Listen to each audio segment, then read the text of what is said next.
Hi guys, welcome to another video on Success Mantra Concepts in Law. Today we will talk about the different legal systems of the world. तो दुनिया में हर country के अपने अपने laws होते हैं as we all know, लेकिन ये जो सारे लॉज जो होते हैं they might be individual for each country, लेकिन इनका बेसिस जो लीगल सिस्टम है, कोर्ट्स कैसे काम करते हैं, लॉज कौन सी अथॉरिटी बनाती है, कैसे अप्लाई होते हैं, तो इनके सारे जो लीगल सिस्टम्स हैं दे यूजुअली हैव वन और टू थिंग्स इन कॉमन. और ब्रॉडली स्पीकिंग हम बोलते हैं दुनिया में तीन मेजर लीगल सिस्टम्स हैं today. So these are common law, civil law and sharia और Muslim law. So let's take a slightly closer look at the different legal systems of the world. Now, जैसे कि आप देख सकते हैं on this screen, we see a map of the world जो कि color coded है according to the different legal systems that each country follows. ना यहाँ पे आप देख सकते हैं 5 सिस्टम्स दिए हुए हैं और इनके मिक्सचर्स हैं, लेकिन जैसा मैंने बोला था broadly speaking there are 3 major systems जो कि होते हैं सिविल लॉ, कॉमन लॉ और शरिया. कुछ कंट्रीज में जैसे इंडिया हो गया, हम मेनली फॉलो करते हैं common law, but for personal laws are essentially family laws. Laws relating to marriage, to divorce, to children, adoption, maintenance, inheritance, इन सारी मैटर्स पे जो लॉज होते हैं इन्हें कहते हैं हम personal laws. So in laws relating to personal matters India में फॉलो होता है customary law, which means India में फॉलो होता है हर कम्युनिटी का अपना अपना law. So Muslims follow Muslim law, Hindus follow Hindu law, Christians follow Christian law, so on and so forth for personal purposes. बाकी हर मैटर में India follows common law. So common law is a system of law that originated in England, and from England it spread to all the countries which the British Empire had come to rule.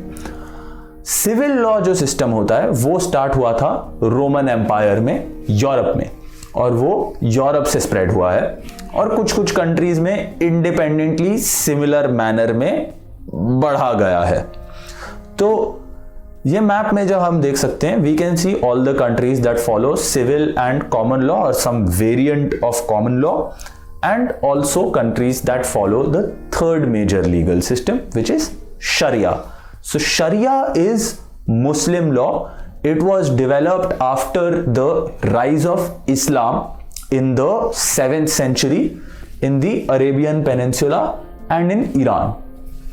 And Sharia is still followed by many Muslim nations, but not all Muslim nations.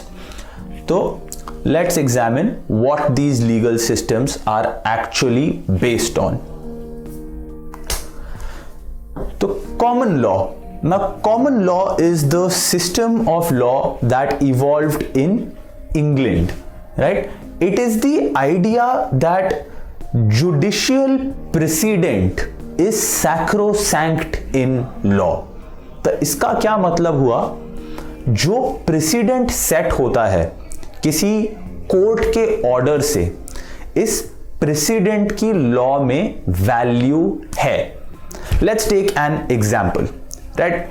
Let's take the case of Donoghue versus Stevenson. A person orders a drink in a restaurant. That person consumes that drink. Upon consuming that drink, the person finds that at the bottom of the drink there are the decomposing remains of a snail. तो एक कीड़ा है मरा हुआ उनके drink के bottom में और इस वजह से ये बीमार पड़ जाते हैं.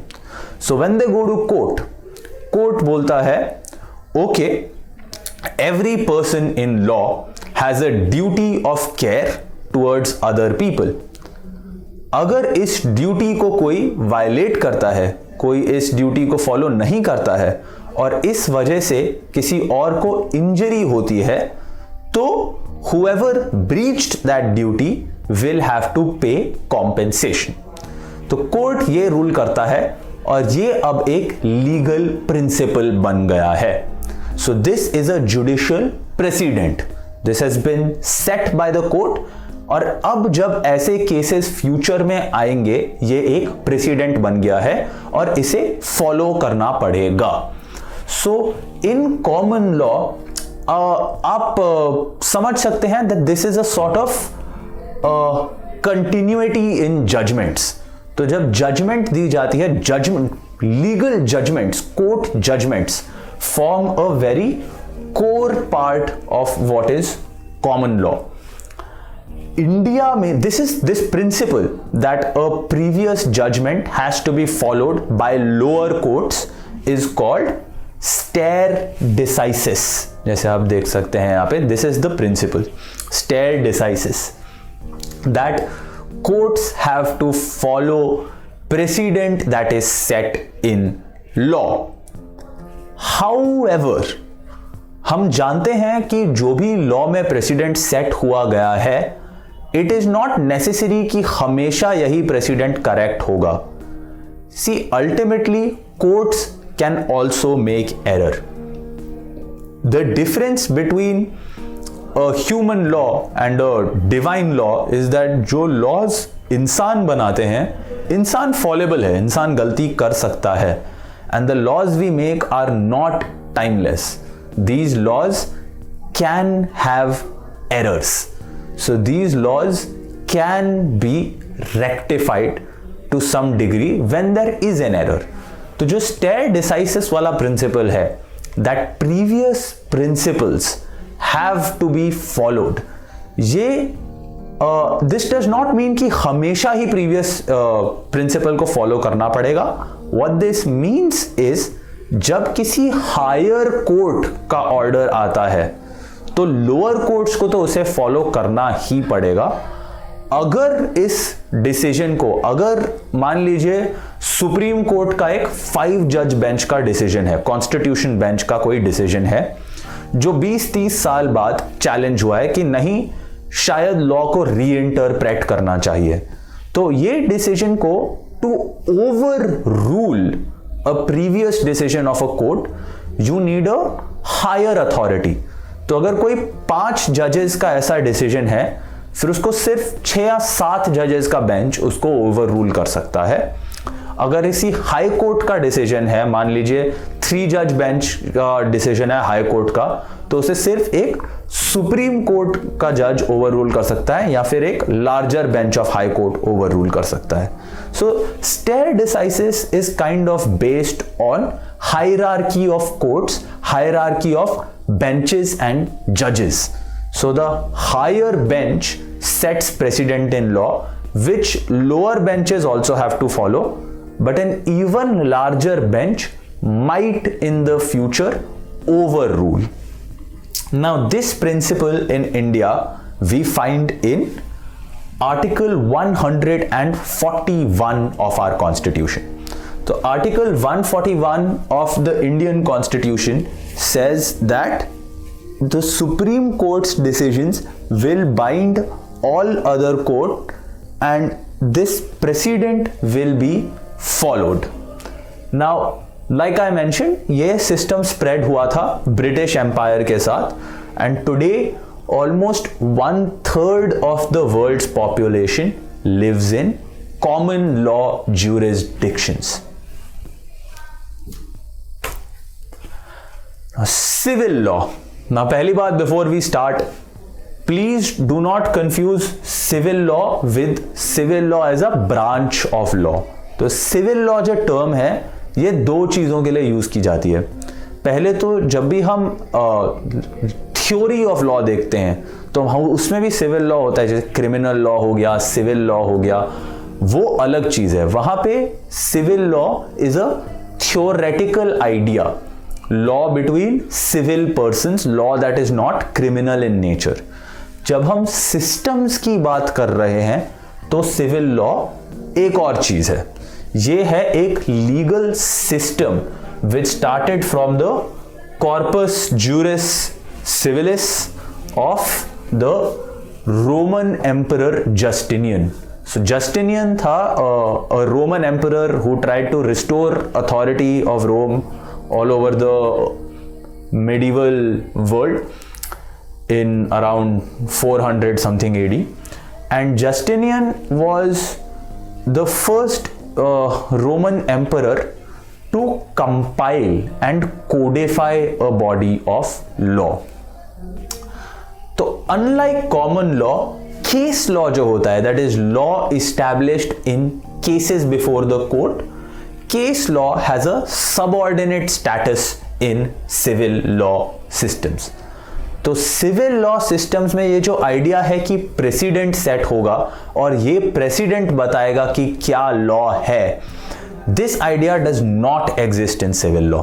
Civil law is extensively codified, that is it has extensive law codes, written laws that are written by a lawmaking authority which will prescribe general rules of law to be followed, and then statutes are written under these law codes which prescribe detailed rules to be followed. So how is this different from the common law system? क्योंकि जो statutes होते हैं, law codes होते हैं, वो तो common law systems में भी होते हैं. And ultimately even in common law countries, law is not made by the courts, law is made by legislative authority. Right? थोड़ा कंफ्यूजन हुआ? Let's resolve that confusion. तो कॉमन लॉ सिस्टम्स में क्या होता है, दैट अल्टीमेट लॉ मेकिंग, देखिए ultimate law making authority दोनों systems में किसके पास होती है? Elected representatives. This is the whole idea of democracy. Right? In democratic countries हमारा बिलीफ क्या है कि जो रूल्स हम फॉलो करेंगे, और अल्टीमेटली लॉ क्या होते हैं? रूल्स होते हैं. तो जो रूल्स हम फॉलो करेंगे वो हम खुद बनाएंगे अपने लिए as a people. Right? That is the principle of democracy. तो we follow, most countries follow a system called representative democracy. तो हम खुद अपने representatives को elect करेंगे popular vote के basis पे, और वो representatives हमारी will को, हमारे मकसद को embody करेंगे और उस basis पर laws pass करेंगे. So far so good. So far this is common to both common and civil law. दोनों systems में यही होता है. Now where it starts to differ is, मान लीजिए आपके पार्लियामेंट में एक लॉ बन गया, काफी बड़ा ब्रॉड लॉ बन गया, लेकिन वो जो लॉ बना है it can not foresee every situation. Right? वो जो लॉ बना है it can not interpret any confusion. Right? तो मान लीजिए जैसे एक लॉ बन गया विच बोलता है any person can transfer property to any person with his free will. अब now somebody decides कि उनको property transfer करनी है to an unborn child. तो is an unborn child a person? ये तो जो statute पास हुआ है उसमें तो नहीं लिखा है. तो यहां पे डिफरेंस आता है सिविल लॉ और कॉमन लॉ में. कॉमन लॉ में जो कोर्ट है वो इंटरप्रेट करेगा लॉ.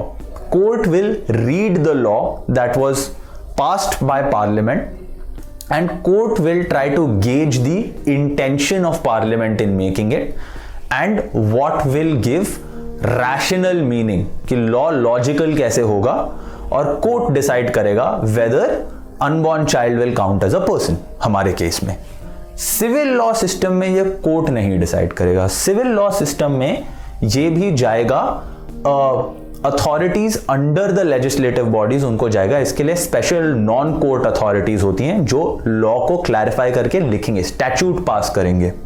सो सिविल लॉ में everything is written, law codes and under law codes statutes.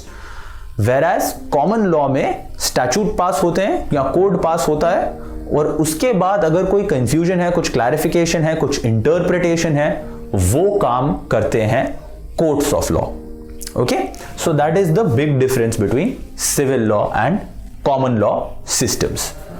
So law codes, like we said, in civil law prescribe general principles of law, and then detailed rules are prescribed by rule making authorities, whereas common law में interpretation is done by the courts of law.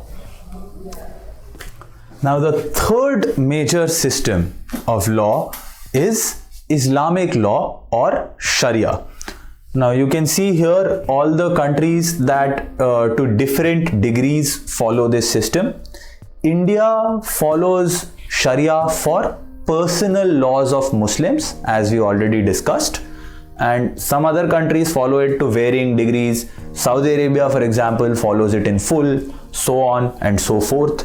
Now Islamic law or Sharia is derived from the Quran, which is the holy book of Muslims, the Hadiths, which are commentaries that were written by companions of Prophet Muhammad, and legal commentary or opinions of jurists. So Islamic law, of course, is a long history. It's an old religion, and throughout that history it has seen a lot of jurists offer legal commentary. So all of this forms the body of law जिसमें से rules बनते हैं, and of course descending order of authority going from Quran, Hadiths and the legal commentaries. Now this entire body of jurisprudence is what we call fiqh in Islamic law. It is believed to originate from a divine source.